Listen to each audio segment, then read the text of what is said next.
Welcome to the Private Practice Pro Podcast, a podcast dedicated to helping therapists cultivate success. Here's your host, Kelley Stevens. Welcome, everybody, back to the Private Practice Pro Podcast. I'm so excited to have my friend here, Lauren Boyd. And Lauren, I'm just going to let you introduce yourself and tell us who you are, where in the world you are right now, and what you do. Absolutely. So it's so nice to be here, first of all. We honestly could talk for days. We finally had to hit record. I know. I was like, we better get this in. Otherwise, we're just going to keep talking for 3 hours. It's so fun to catch up with, I feel like entrepreneurs that we kind of grow alongside one another.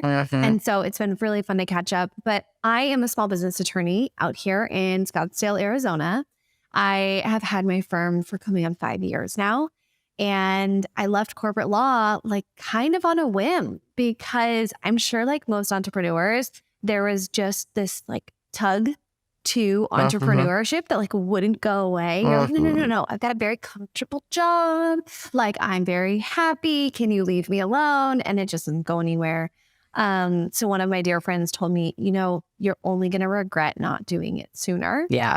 And I made sure my 401k vested and I circled a date. And I circled a date on the calendar and I said, all right, this is going to be the day that I put in my notice.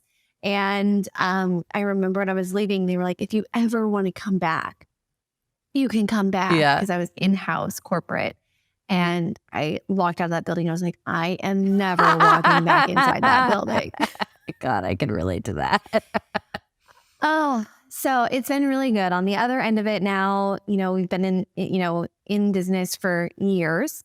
And I am lucky enough to say that I employ people now. I have a team. And it's just been such a fun journey because, though we do trademark law for those, across the U.S. and even some clients that are international that are launching, brands here in the U.S., we are actually very hyper local when it comes to our hourly services. Because of licensing constraints, which I'm sure anyone who's listening can understand. Yeah, well, everybody's therapists, so we're all have licensing. We're all in our individual states. So yeah. So here in Arizona, I feel like lucky enough to the people that I'm like really pulled in on kind of like their day-to-day business operations, they become like friends, clients of mine. Vice versa. And it's just so fun because I feel like I get to be, kind of one of their community members as well. And it's really fun. It's like fun to go out into the world and like run into clients, be able to, support them, go by their shop for Christmas or the holidays. And so it's just been a really fun journey. Well, and you've been my lawyer. Or my, yes, I say, I've been your client, or I don't know how you describe that. As therapist, I'm like, that's my therapy. But which is amazing. Which is how we originally knew each other was you've been doing my trademark, which I, obviously made the rookie mistake that so many people make. And I'm sure a lot of therapists listening to this make, where I Googled like how to trademark something. And then I signed up for one of those, whatever, $500, whatever, lost a ton of money, definitely didn't work at all. And then I was like, shit, what am I going to do? And eventually called you and was like, okay, I don't have no idea what I'm doing. And that's how we met each other, which is amazing. So disclaimers, anyone who's listening to this, Lauren, why am I getting my tongue tied? Lauren is a lawyer, but she's not your lawyer. So if you're listening to this, we're going to talk about some legal things, but obviously you need to consult with your own attorney. Did I do the disclaimer right? You sure did. I mean, and it comes down to just what I was saying about our hourly clients. Yeah. I love having a relationship with someone that's down the street that I can support. And I think when you find the right lawyer, when you find a lawyer that's also a small business owner that can understand you, you're actually probably going to find someone that's going to start shopping at your store, that's going to like be telling their friends and their community about you. I think that the nice thing about being a small business owner is oftentimes bringing people into your community for their services ends up having a really nice return on investment. So I like to encourage people, like, remember, like, keep, like, having a hyper local network at times serves you. Like, we need to have that differentiation of like people in our corner and in our neighborhood. And I think it makes a big difference. It makes a huge difference. Yeah, I'm a lawyer, not your lawyer. And we have some really fun things to talk about today. And I hope it serves people from not the sense of like, you need to go rush out and do all of this right now, but a sense of, here's some red flags to think about. So that when the time is right, that little like alarm in the back of your head is going off. Like, I remember that one time when I listened to Kelley's podcast that I was supposed to do this next. And then this way you kind of just take what you need now and then come back to this episode when you're in the time and place for something else we talk about. I love that. And I think that that's so true. You know, oftentimes people land on this podcast or land in my Instagram page when they are typically either starting a practice or trying to grow their practice beyond one-to-one services. You know, those kind of tend to be our 2 parts of time. Either they're just starting or they're trying to like build a bigger brand or courses or online offerings. And the needs at different times in your business are going to be different. And so the things that you might consult an attorney about at different times in your business are different, right? And like, even like with me coming to you, I came to you at a time in my business when I was growing and expanding and trying to have a podcast and figure out contributor agreements for that podcast and everything. So, which reminds me, I probably should have you sign one of those for this. The one you wrote. Ooh, I'll tell you a good. I'll tell you a good hack. We can loop back around a podcast. And I have a good hack for you. Ooh, okay, I'm excited. Okay, so first let's talk about trademarking. So, what is the benefit? Because a lot of therapists, we're not taught to trademark our businesses. So, what would be the benefit to a therapist of doing a trademark? So let's talk first about what a trademark is. Yeah, let's do that. A trademark. That's a good place to start.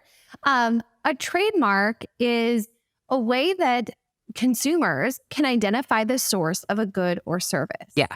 And the reason that a registered trademark exists is that we want to make sure that when someone is intending to go to a specific source for a good or service, that's where they end up. That someone else is not leveraging the goodwill and the brand recognition that someone else has developed and piggybacking off of it and redirecting consumers to a different a different source of a good or service that may not have the same quality, that maybe was not exactly what they expected. And so I think oftentimes as service providers, and I'm a service provider, I'm in your shoes, it's really easy, especially in our areas, right, to use your name. It's super easy to be like, and therapists, I feel like therapists do this a lot, often. Yeah. And there's nothing wrong with it. I understand photographers are guilty of this as well. It would have been very easy when I launched my law firm to use my last name and throw attorney at law at the end of it, right? Very common. But for me, not only was I imagining that at one day I would change my name and be married. I had made my then boyfriend, now husband, move in with me to help pay my mortgage when I launched my law firm. So I was like, I think I like this guy. I might marry him one day. I better not make my business. My law firm name may change. So it's really easy though. In our industries, it's very common. It is accepted. And sometimes coming up with a trade name, an actual like business name can be daunting. I landed on Guide My Business years ago. I loved it. I felt like it told you I didn't do divorce law. And I felt like it actually was a little bit more approachable for my audience and small business owners. And so it was something that for me really resonated. And it is, it sets me apart. Like people, though, yes, my name is great, I now have a team. So it's kind of disingenuous to say the law offices, I could say offices and, and associates to it. Right. But even that growth would have required a name change. But instead of going more of a trade name has actually served me really well because as I've had people come in and leave my practice, it hasn't changed the identity of our business. Totally. And, that same business has continued over the last 5 years to accrue brand recognition. And it served us very well. I can't trademark. I wish I could for you guys. I can't trademark someone who comes in with Lauren Boyd, attorney at law. I can't do that. It's merely descriptive. It's my name. Right. And then it's followed by attorney at law. It's exactly what I do. Right. So I can't trademark that. And the thing that is nice about having a trade name is not only is it gearing you up for growth, right, an incredible growth that we can talk about more in other senses, but it's also something we can trademark. It cannot be something that we call merely descriptive. Right. So it can be suggestive. Right. It can be the best marks, which is not something normally our industries would land on, is something we consider arbitrary or, we'll have to get this part out. Arbitrary or, really forgetting the other word. Fanciful. Okay. Right. Generally, the strongest marks are arbitrary or fanciful marks. Fanciful is you made up a word. That's great. Probably doesn't work very well in our industry. Arbitrary is like Apple for technology, right? If someone says Apple, you probably think of your phone before you think of the actual. Oh my God, these 100%, 100%. Yeah. Right. But the original use was totally arbitrary. Right. Those are really strong marks. Oftentimes in the service industry, we want to be suggestive of where we're going and what we serve, but it's not necessarily descriptive. So it's not like, small business attorney. Right. Merely descriptive, can't trademark that. Right. Unless I get some like crazy amount, like I've been in business for 50 years and people know, like I've got this like really cool, the actual legal sense, like the minimum is 5 years to reach a certain level of distinctiveness. But I would say that's very hard to do. Yeah. So instead, I would rather you come up with something suggestive. For example, Airbus is suggestive. It's not a real word for one, so it's a little fanciful, but it's suggestive from the sense that like Airbus together is suggestive of airplanes and the airplane industry. So I would say most of us are going to end up in the suggestive area. Yeah. So Guide My Business is suggestive of the services. And that has served me really well. That is something that I can and did trademark. Right. And it's something that has served me really well. I've also started using the phrase own your brand when it comes to trademarking services, because it is very powerful for us to have the sense of ownership. You legally have intellectual property ownership, IP ownership of your trademark, your registered trademark. And so that was something that was really illustrative for people of what it felt like to go through and the reason they were going through trademarking services. Right. So own your brand became a tagline of sorts for our firm. So we actually went through the trademarking process for that phrase. That's cool. I didn't know that. Yeah. So for people who are saying it, Guide My Business, own your brand. Yeah. Like we're here for you to own your brand. That's my tagline associated with trademark services. Another trademarking attorney cannot use it to commercially sell trademarking services. I didn't know that. It's something, and that's, I have to tell you, I haven't told you this before, but like that phrase is what made me come to you. So I was looking at a few different trademark people, and people honestly, because I live in Santa Barbara, you're in Arizona, but with trademark law, you can do it all over the US, which is great. And ultimately, rather than hiring someone local to me, that phrase was like, I was like, wait, that's what I need. Like it just described, I was like, I need to own my brand so that when I go and make it bigger and grow on Instagram, there's not somebody who then copies it or whatever. And that's so funny. I never knew that about you. And that literally, as I think back on my process of working with you, was what made me decide that.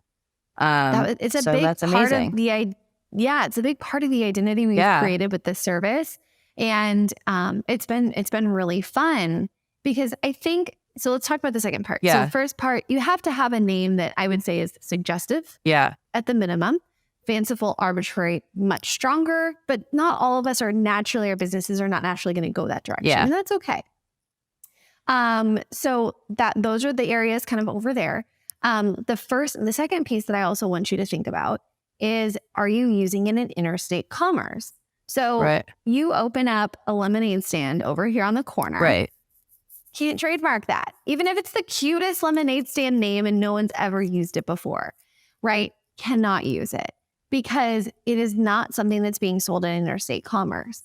If you open up a lemonade shop and you ship it to Oklahoma, if people can order online, you are now using your business in interstate commerce. Oh, so if you are coaching people, if you have an online course, right. if you are growing beyond your state borders, you are offering your goods and services in interstate commerce. So if you can have someone from someplace else come in, then you can do that. So if they are a therapist and they have one location in their state, and let's say they have the name like, I don't know, Running Wind or something, I don't know, whatever it is. Right. Can they trademark that name? So they may only have a practice that sits in one state, right.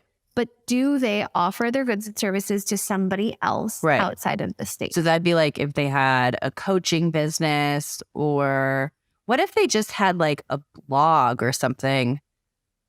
Yeah. That was outside of, like not necessarily, would they have to be monetizing it in order to, No, it doesn't say you have to be making money. Right. It says, are people identifying? So maybe they have a blog on, early motherhood. Self-help tools. Right. Self-help. Early motherhood. Yeah. Right. Self-help tools that someone in a blog could read and understand. And that's just something that they're doing as like an SEO tactic for their very hyper local law firm. Right. But hypothetically, people are starting to identify the source of that information, that blog, as being, is coming from Running Wind. Right. And that's something that people are starting to use and are starting to seek out from other areas. That putting out educational resources is still very much something that we can talk about. Right.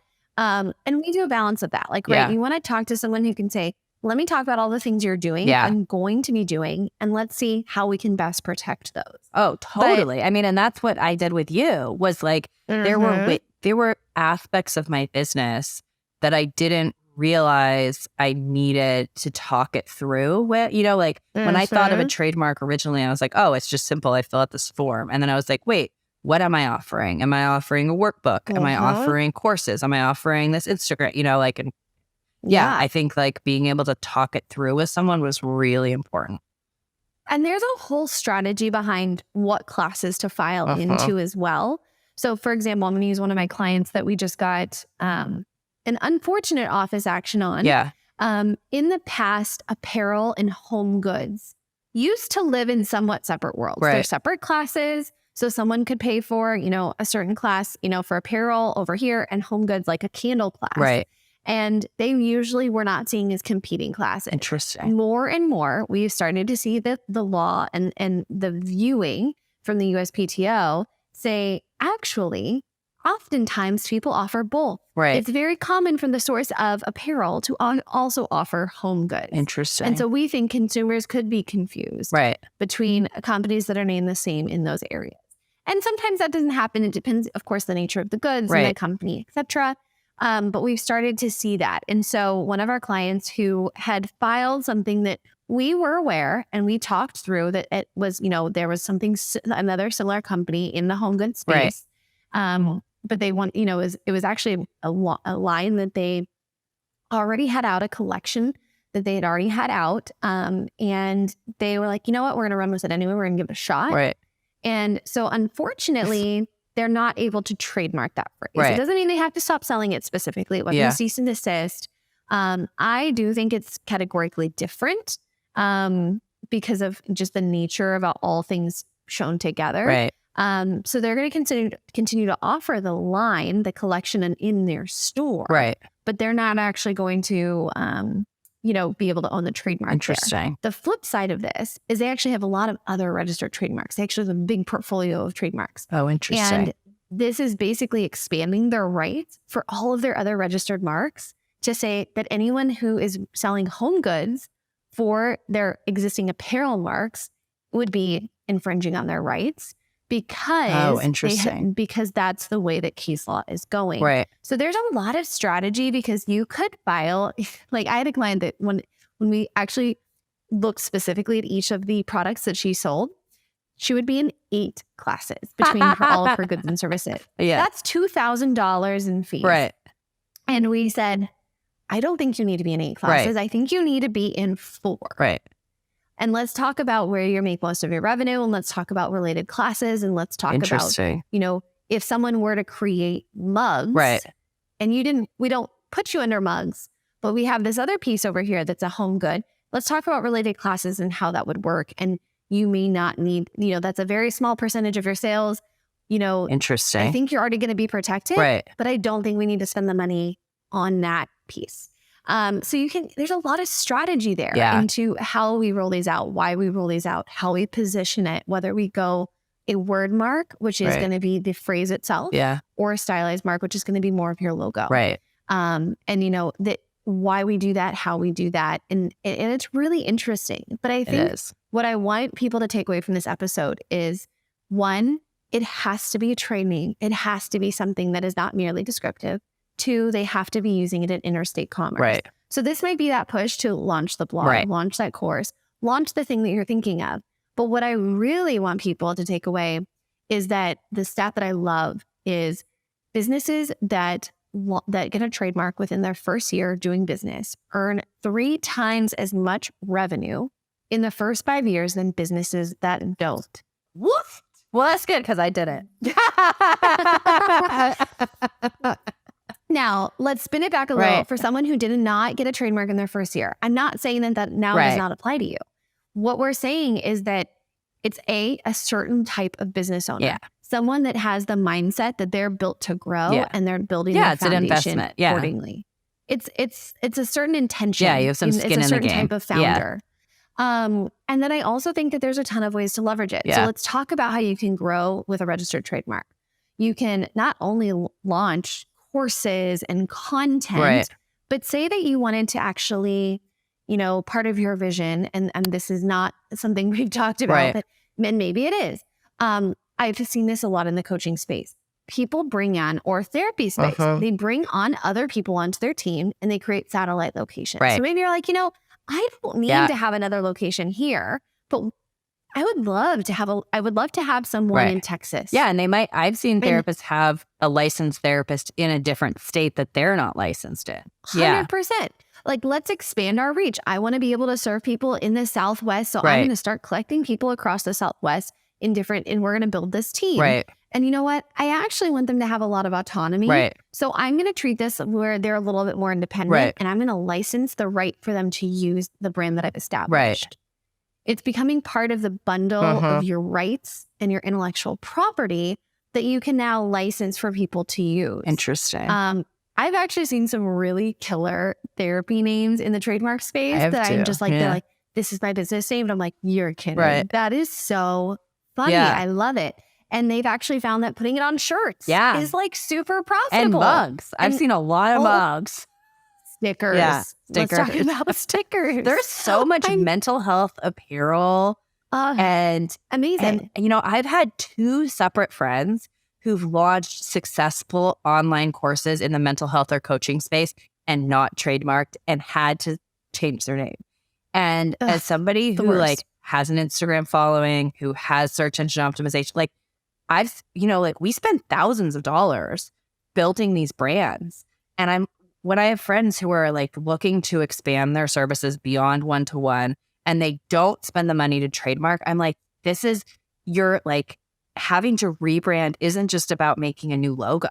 It's not just about hiring a graphic designer for 3 hours. It's you've built all this brand recognition for years and you risked it. What are you doing? You have to shift the whole tide of your brand recognition now. And it's a big disruptor. I'm going to tell a story that I never would have thought I would have had in my arsenal. I had a friend, dear friend of mine that I've known for years, who launched a business a couple of years ago. And I'm not the annoying friend that goes you need to do this. You haven't trademarked with me yet. You need a trademark. People not here. And if they ask, I will give them advice, but I don't give unsolicited advice. And she had done her own kind of messy search. Oh no. And again, said, no one has this business name. I'm good to go. She's continued to grow it. She is about to crack the $1 million threshold this year. She has killed it. And I was going to refer a client to her. And I sent her an email. Hey, are you taking on new clients? I want to send someone your way. And then I was like, well, maybe I'll just go to her website and link her lead form. If I don't hear back from her, I know she's busy. I'll just link her lead form. So I Google her business name because off the top of my head, she's a dear friend of mine. I don't, I've never actually gone to her website. So I Google it. An X-rated company covered the page They had a whole legal takedown. There was news articles written about them. There was, that's all there was. That's all you could see was just news. That's and my reports. Worst nightmare. Although I don't know what X-rated site is aimed private practice pro, but still, I think it's my worst nightmare. You never know. There's like a show about private. I don't know. It turns out it's my worst nightmare that their outward brand or brands, to be honest, were other more X-rated names, but their LLC was the same LLC name that she was using in a different state. So different state, you can get the LLC, you can get the URL, you can get the Instagram handle. Yeah, people always think I have the URL, therefore I'm like, no. You paid $4.99 a month for that, Andy. She had the business name in another state, and the other person had a business name in the other state, and all of these entities, all of these X-rated brands were run off of this platform.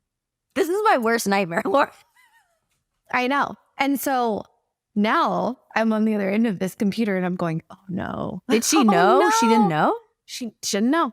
She had no clue. Oh my God. Because she's never, how often do you Google yourself? Yeah, never, I don't Google. Never. So I write her an email and I'm like, hey, are you taking any clients? Also, I just found this. I think you need to explore this link a little. Personally, my thought is that you're probably going to need to rebrand and we need to chat. If I can be of any help, let me know. She talks to her SEO person and they were like, it's a losing battle. She has an in-house SEO person. She goes, it's a losing battle. At this point, we could go out and get a ton of press and it's just going to feed this animal.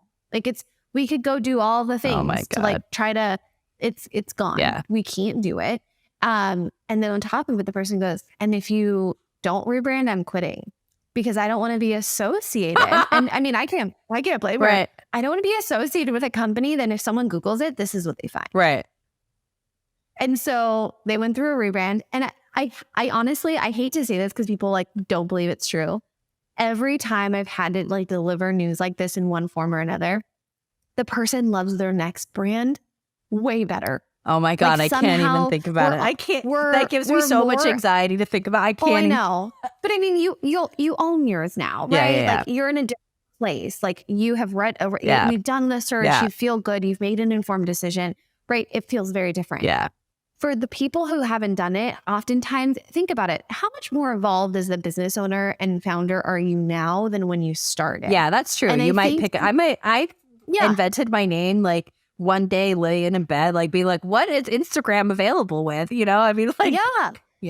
So sometimes I honestly, I will say a lot of people, the new name is more in tune with their new path and where they're at. Interesting. And oftentimes they love it better. So her new business name is incredible.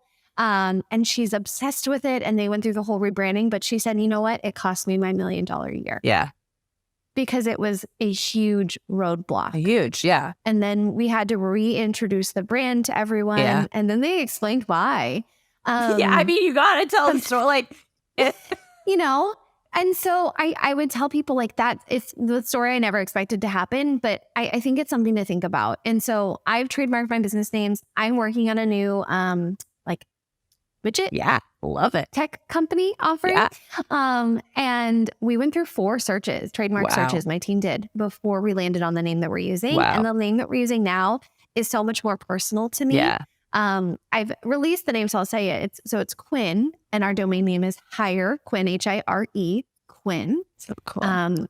.com, and it's my daughter's middle name.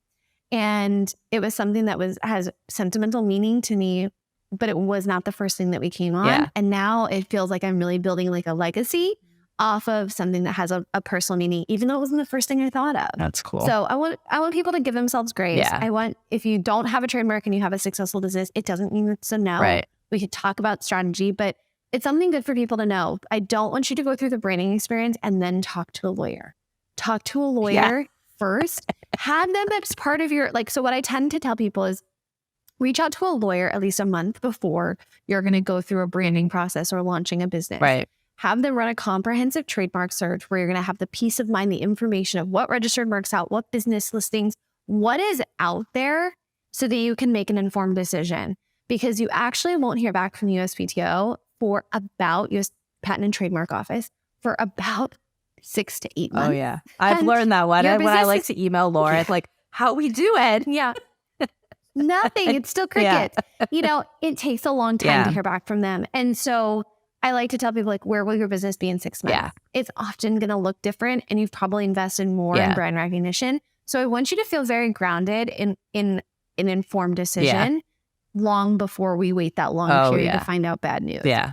That's the benefit also of hiring an attorney that can do a really detailed search and then help you put together, like I said, a very strategic application. Yeah. And we're thinking collectively of related goods and how that all works and, coach you through that process. But that's what I want you to think about. If you're going to go through a rebrand and launch a business, at least reach out to an attorney a month before you go through that process.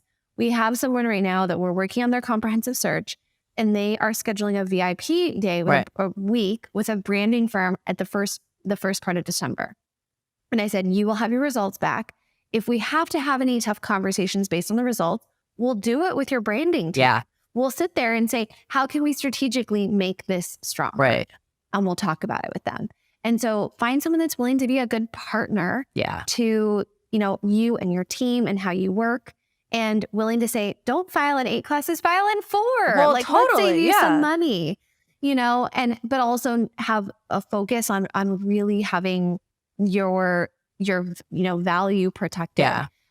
So that's what I would say, but I would say it's such a good growth opportunity if you want to have people come under you, if you want to have materials that you sell, if you want to bring other coaches under you, other therapists, if you want, like, there is so much room to grow. And then of course, at the last piece of this is it's good, a part of a good exit strategy. For anyone that wants to sell their practice, your practice is made that much stronger because you own the name to the business. A business that their name holds no weight has less value. Right. And so that's something that I want people to think about as well, because it gives you the opportunity to package up your intellectual property, how you do things, and say, here, you can step in and use this. Yeah. Just because you haven't, just because you've been fine doesn't mean if you were to rebrand from let's just use the name again. Right. And have to move all those people over to a different person's name, it has a different feel than having, that common trade name. Well, and it's so interesting there's all of that too, because the episode right before yours, we talk about this with someone who sold their practice, who went really quickly grew and sold their practice, and we talk a little bit about this, but then also I have a friend who sold their practice who didn't do the trademark, and it became really messy. Let's just put it. So they ended up with 2 businesses. There's a lot, 2 businesses with the same name, essentially. And it was it devolved really quickly into chaos. But so I do think it's really important. And I think also what you said about hiring people under you, the other part of that I always think about is how much ownership we want our employees, or especially other licensed professionals that work for us, to feel a sense of ownership over the work. Yes. And if I'm working for KelleyStevens.com, how much ownership do I feel over, ideally we create mission statements for our business. We have visions for our business. We want our teams to feel like they have a sense of belonging, and the name matters, Yeah. And where they can grow. Yeah. And I think it's such a lovely sentiment too, because maybe one day you want to step back. Maybe you sell it to your employee, All the things are possible. Yeah. And I think when we start thinking that way, because as service providers, and I know that, you and I started and it was us. Yeah. And then now the team of one, and we're all the hats, solopreneur. Right? Yeah. And we have grown and evolved since then. And I think when you give yourself permission to build a foundation that leaves room for the opportunity for those other things to come in, for the opportunity to partner, for the opportunity to license, for the opportunity to sell, you start thinking differently. Oh, 100%. I think I agree with you. And I think that goes back to what you said with the idea that entrepreneurs who trademark ultimately earn more. It's chicken and egg kind of thing. It's have they set up that foundation? I know for me, when I first called you long time ago, at this point, did I want to spend money to hire an attorney to do my trademark with the the startup money I had. No, shit. No, I didn't. Like, you know, and not that it was unaffordable. It's just that I had a certain amount of startup and I was like, I'm not so sure I want to make this investment. You know, I want to go buy more Instagram ads or whatever the hell I was doing. And now sitting here a year or so, whatever later, I'm so thankful I did, because that investment to do that. And there were other things I had to invest in too, you know, with setting up my business. That was so important and it went into my mindset. You know, I wouldn't do it any differently. And that was one of the one of the very first 2 or 3 things I knew I needed when I was going to expand into doing online courses and online materials, you know, but it's not always like the sexy thing that you want to get, you know, you're not like, oh, I can show up, you know, although I'll like hang it on my wall, man, you know. Oh my God, right? But yeah, absolutely. I think it's super, super important. And okay, so Lauren, so if people want to have you do their trademark, how do they, I mean, we're going to put your contact info in the show notes, but is there anything else you feel like they need to know about getting in touch with you specifically? No, hop onto our website, fill out a lead form. Cool. The lovely thing is straight from our form, you can schedule a consultation with me and my team. Awesome. And we will hop on a call and we'll walk through the process. We'll talk to you a little bit about your specific mark. We'll give you an overview of kind of the process, what to expect. And it's a really good way to like have like some grounding in like, oh, here's my situation.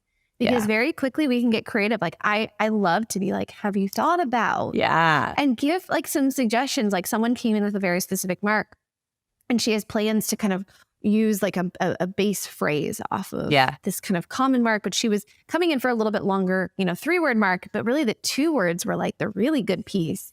And then she was going to change out that 3rd word for different offerings. I was like, why don't we trademark just the 2? Like, why don't we make this like work for you better? Right.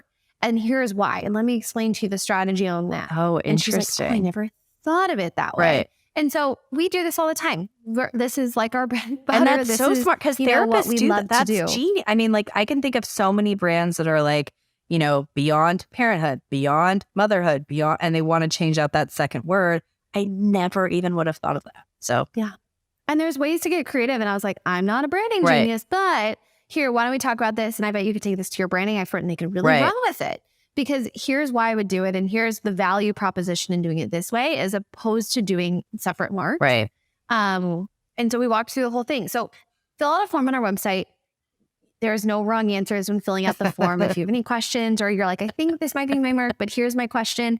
We'll talk about it all on the call.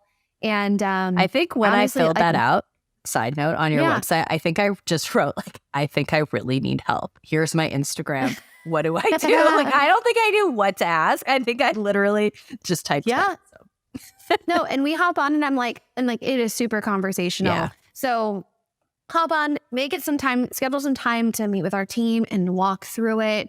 I will probably be on the call in addition to Chelsea on our team.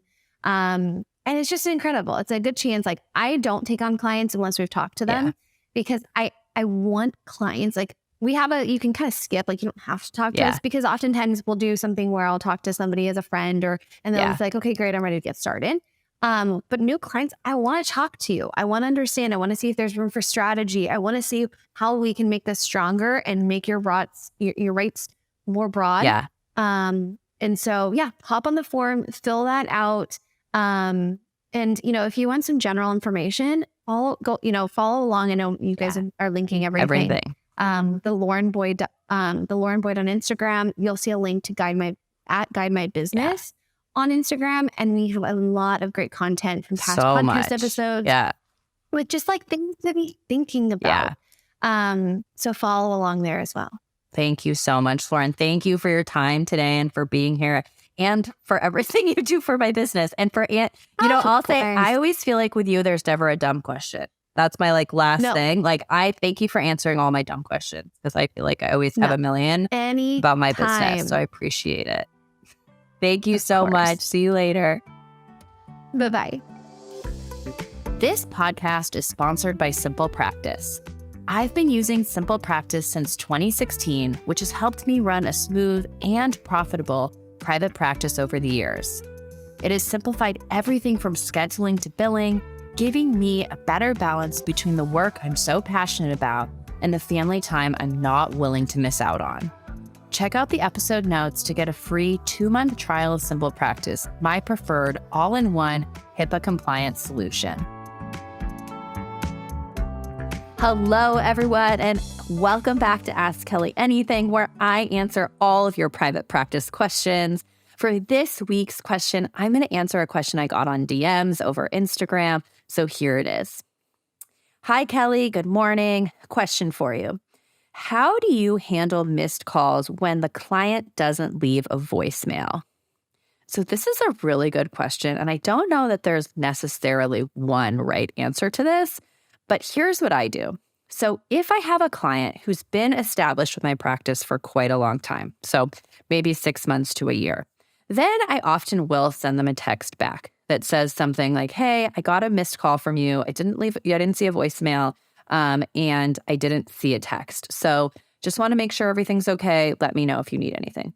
I will only do this for clients where I've had a really long established relationship, and I know that it's not playing into some sort of dependency or codependency on their part or on my part, where it really is maybe my voicemail was full or something like that. If it's a newer client, I tend to not do this. And the reason being that I don't want to set up a relationship where if they just miss a call, there's an expectation that I would answer. So I only really do this with established clients who I've known for a long time. And, sometimes my voicemail box is full and they can't get through for whatever reason, and I want to check in with them. One question I get asked a lot is, do you do this for missed calls from phone numbers you don't know? What if it could potentially be a new client? At this point in my practice, I don't. I know some therapists who will call back a missed call and say, hi, this is the office of Kelley Stevens. I received a missed call from this number. A few problems kind of lie in there.